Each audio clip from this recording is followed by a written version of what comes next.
have been chakrams, and katars. 3, 2, Greatsword? 1, brawl! Greatsword is actually a true one as well, yeah.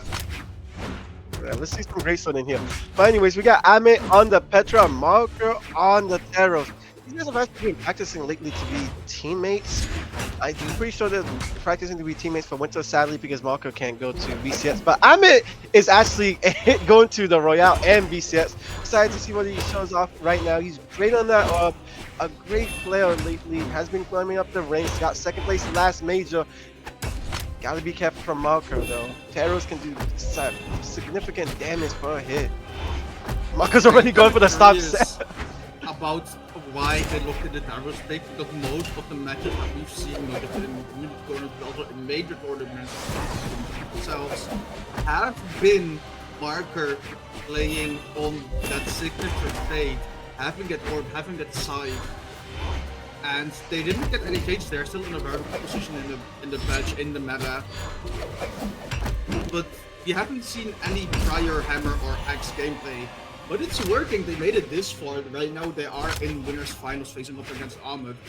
So no reason to question it. But it's definitely something that I was like, wait, huh? Why did he on Fate at the beginning? And then I saw him like, yeah, no, okay, he made it far. This might have been big.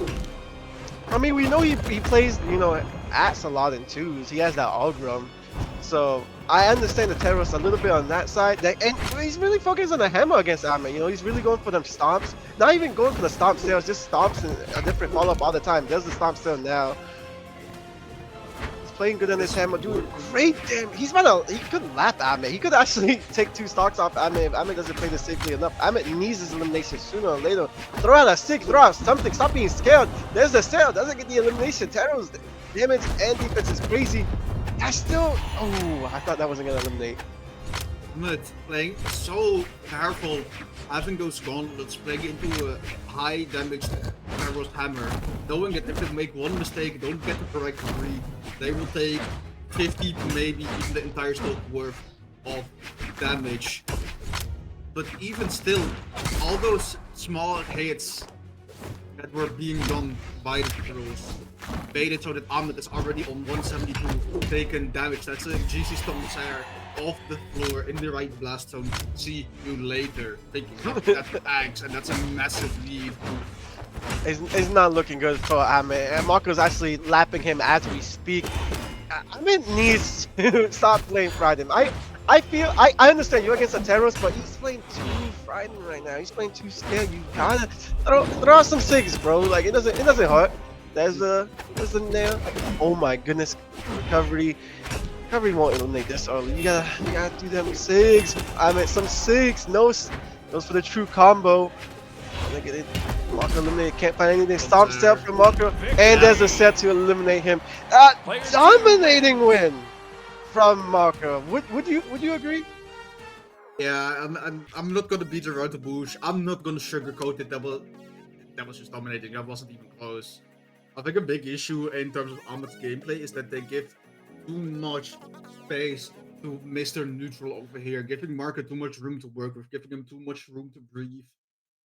Playing a lot of a neutral heavy orb and gauntlets play, although efficient, both of those a really decent neutral. When you're playing against the Taros, you can't afford to go trade and blow for blow. You have to play more aggressive. You want to be the oppressive player. You want to make sure that you're on their neck at all times. Don't give them any room to work with. Don't give them the spacing that they need for X and light, X side light.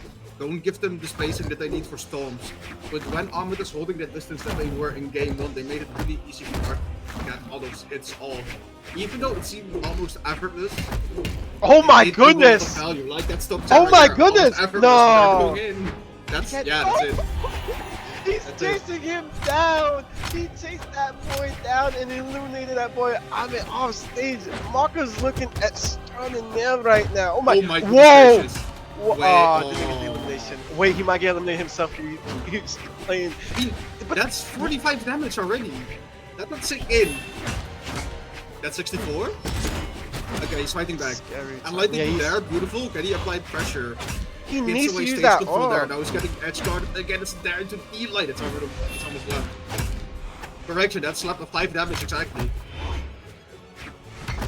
Ahmet needs to use that armor to create space between them. He can't just be face to face like that. He gets eliminated again. 2-stock lead for Marco. And in these 2 games, Marco has just been dominating Ahmet, showing no remorse. He's looking unstoppable right now. Ahmet, this isn't the same Ahmet we saw in the major a week or 2 ago. Ahmet looks scared. Ahmet looks Ahmet's looking lost. really uncomfortable. He is. Their game plan is just getting stomped out by everything that Marvel's does as a character, as a creature. Marvel's kinda, and it's not even, I don't want to say, you know, Marco is being boosted by Terrors, because they're playing Terrors exceptionally well. But the issue here is the way Ahmet is trying to play, that's what I like to see. This is what I was talking about. This is what Ahmet needs to do more. He needs to chase more. There we go, he's doing it. He's chasing, take he get the the edge lead. guard. He has the advantage here. Use the stage control, but that's fine. Let's it there. Let's get that punish. See how much value Ahmet created. Like just going for it, not disengaging too much, not playing too much neutral, because that's where Marco got most of the value. He's playing so good. He's on him right now. Oh, but Marco with a sale. That 113 Beautiful dodge. damage from 97 to 113. That's crazy. Ahmet doesn't get the elimination yet.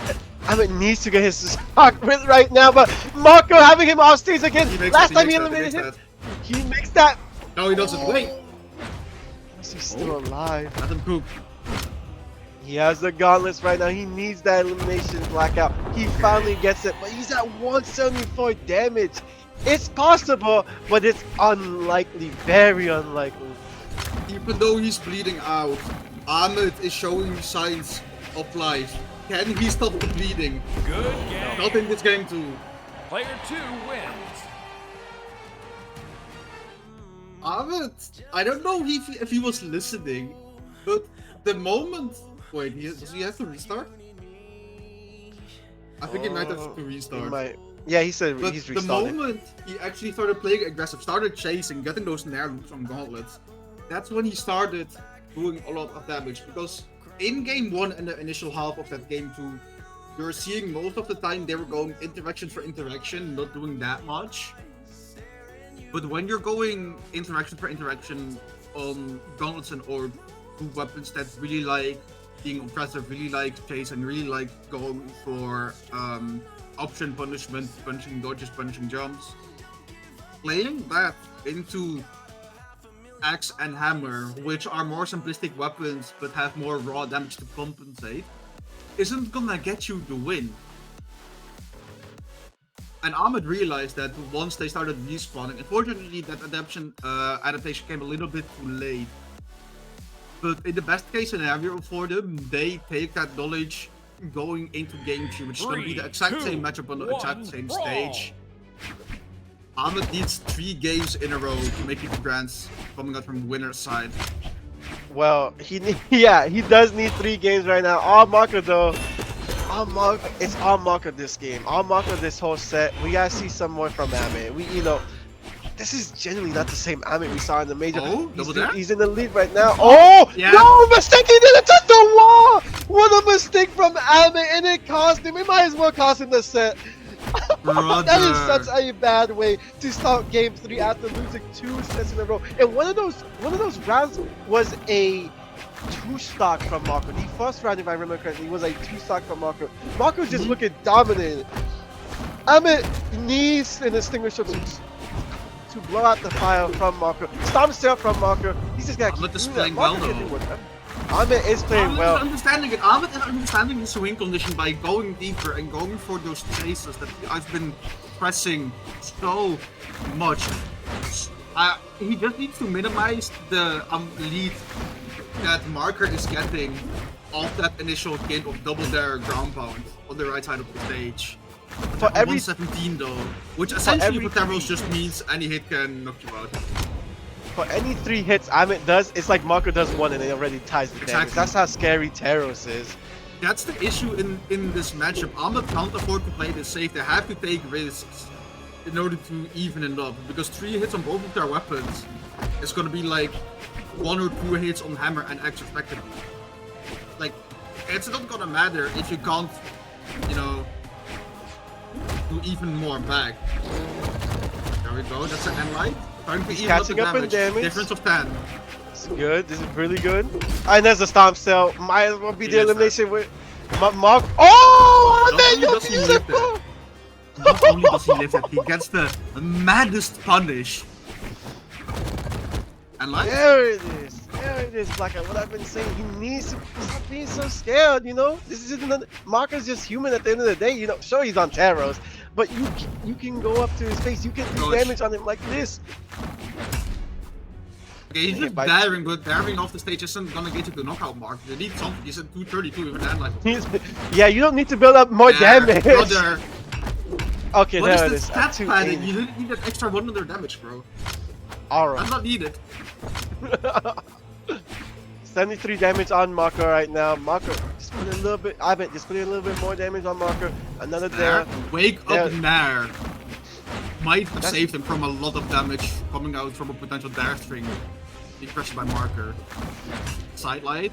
Tries to read the Marco dodge with the in recovery. Unfortunately, KO misses. damage right now. Ahmet could possibly eliminate with an N-Sig. Off the top. I was Let's gonna see what say he the goes same. for. Ahmed has been really patient. I don't think I've seen a single signature. So maybe, you know, he can catch Marker off guard considering they're not expecting it. It's not a trick that they've shown just yet, but they don't need it. They need a dodge and they're still in the set. Player 2 wins. Taros can be defeated. The question is answered. Taros has been defeated, but only for one round. Like you were saying, Blackout, we can see Ahmet slowly learning, slowly getting better, slowly not being as scared. You know, at the start it was really rough how he didn't touch the edge of the wine. I genuinely thought it was over. I'm not gonna lie. I was selling my Ahmet stocks, but he proved me wrong, and I like that. I Game think 4 this right now. gameplay 2, from 1. I think this brawl. gameplay from Ahmed and just this entire, you know, set that currently is going into game 4 is what I would show people if they're asking what's adaptation. Because Ahmed realized, okay, I need to change something. Because what I tried in game 1 isn't working. And then near the end of game 2 they started doing differently. And in game 3 when they held on to that gameplay, they just ended up winning that, of course. I think that's like what makes a pro player different from, you know, a ranked You and me. player. You need to be able to analyze, and you not only need to be, oh my goodness gracious. Ahmet's Not only do playing you need to be so able rough. to analyze, you also need to provide a solution. That's what Ahmed Ahmet is doing providing right the now. solution right now to the problems that Marco is sending him. Ahmet is understanding, he's learning, he's adapting. I love it. I love seeing it in that playoff. He just doesn't give up when he's 2-0 down. He didn't give up when he got 2 stock. He didn't give up when he didn't touch the wall last game. He's adapting, he's learning, he's about to lap Marco, and Marco keeps letting this demon just get damage on him. It's looking scary for Marco. Marco's looking like the prey, and Ahmet is now the hunter. They have switch roles. There's the steal from Marco trying to lessen the damage, trying to get an elimination. Going down! Wait. Oh, but gets back on stage. He makes and that. gets Okay, I don't think he the touched. ground That's pound. fine though. If I'm Ahmed, I take that. That's 132 on the Taros. And he has Orb on the next rotation. Yeah, there it is. Timeline Sarah. If you're not from the other side of the stage, might take him out. Around Sarah, sure. Has those gauntlets in hand. Most of the damage that Ahmed has been doing is on those gauntlets. Most of the knockouts that they've been getting has been coming out from trying to read the dodge using that recovery, taking Marker off the top. They're playing this slow. They're trying to make Marker make a mistake. They're the one that's behind. They need to make more plays. They need to take more risk. And they're doing so. You need damage differential of around 50 right now. But Ahmed getting that edge card. Our farming unarmed doesn't quite get it. Almost went really bad for Ahmet there, and Marco punished more effectively. Ahmet should go for that S-like Sam. It is still true at this point, I'm pretty sure. Is it? Oh, starting there, Blackout. Is it still true? What is true? Sail, I mean S-like Sail on Orb right now? Yeah, it has always been true. Oh wow! He didn't have to. Yeah, sideline jump there is always just your knockout conform, but Marker in the meantime. He didn't have the options. He didn't touch the wall. Marco's in the lead right now. Not for long though. It's only one Sarah away, maybe one signature, but they're going deep. They're going like, yeah, I'm gonna lose this anyway. Might as well get something cheeky out of it. And I can respect that. I would have done the same. Instead of holding on for too long, having the hammer in hand, even playing to He immediately throws in there. Going. He wants He's just the always. axe. He needs that axe. He finally has the axe. You know he's gotta go for the dares on the ground to start up a quick combo on Ahmet. But Ahmet's not gonna allow that. Has to use nails instead. Ahmet picks him up. To GCN line. Lovely. Oh, go for the grab. I thought it was a big. Go to another one. Boom. I Bang. have been waiting so long for Ahmet to actually get off stage plays. Well done. Because I've been saying Ahmet needs to play more aggressive. Not only did he play really aggressive, he realized I have a massive advantage having gauntlets when my opponent is on Axe off stage, which can it's very difficult for Axe to cover itself when trying to go back, especially because of how linear recovery is. Because it's just a diagonal line that you can't steer, like let's say orb, let's say blasters, you know? Yeah. And it's also 50-50 if it covers yourself, and it takes so long. Ahmet did not hesitate. He knew, he saw, I just need to play on the stage, wait for homie to use his recovery and his options, and I have the freest ground pound edge guard of my life in order to take it to game 5. And guess where we are? We are in game 5. Ahmet is looking to get the reverse 3-0 after a struggle in game 1 and game 2. What are you thinking of your marker? Like, you're like, you know Ahmet has the all the momentum right now, but he's stopping it real quick. Ahmet can get back up. Marker gets the early elimination once again. I wouldn't really say early, he's on 117 damage, but early in time overall. That is a good that doesn't mean a lot, because we've seen Ahmet go down before and then take that game away. Oh, anyways. no way. Yep. No way. Case in point. Did he not have a dodge? I'm so shocked. It looked like he just let that hit him like, oh. An amazing off snipe from Ahmet. Might as well have to tap into Call of Duty. That's a dodge. That amazing snipe. Weapon throw from Ahmet. Hand. He does. It's scary ass. Marker. I would actually play this more passively. And I know it's like something that will get a lot of people tilted when I say that. But trying to play counter aggressive when you're playing 2 weapons into 2, you know, bad matchups, because I think both Hammer and Axe do terrible into gauntlets and into Ultra. Creating like a smaller distance that Ahmet needs to cross in order to just start beating is really bad. There we go. Marker 3 recoveries. Play in the same pace as Ahmet. He tries to match him in that short distance scrappy playstyle. Well, that's not what won him game 1 and 2. That's game 1 and 2 was won over the back of playing it safe, playing it cool, playing relaxed. But that's not what we're seeing from Marker here. Marker is trying to match the pace. Whoa, that barely touched him. Ahmet was so lucky there. Could have been eliminated. Got so lucky. Must be thinking of Brawlhalla. Gosh, that. Oh, Marker! Marker, what are you doing? You're throwing! You know, no way, he touches. our farming doesn't matter. He has 103 damage. Ahmet can still win this with so can Marker. Yes, Ahmet is most likely to win this. Use your words, use your words. It's not looking good for Marco. I don't have any hope for Marco these last 2 games. You know, it's scary how this game has switched up, but I gotta see some more from Marco. Maybe he's throwing a side thing. Now it's Marco who's playing scared. Dodge, yep. Ahmet. Player 2 wins. Just dominating him the last few minutes. Wow, congratulations to Ahmet. A reverse 3-0 and gets the win over Marco. Ahmet will be going to Grand Finals winner side. And it's just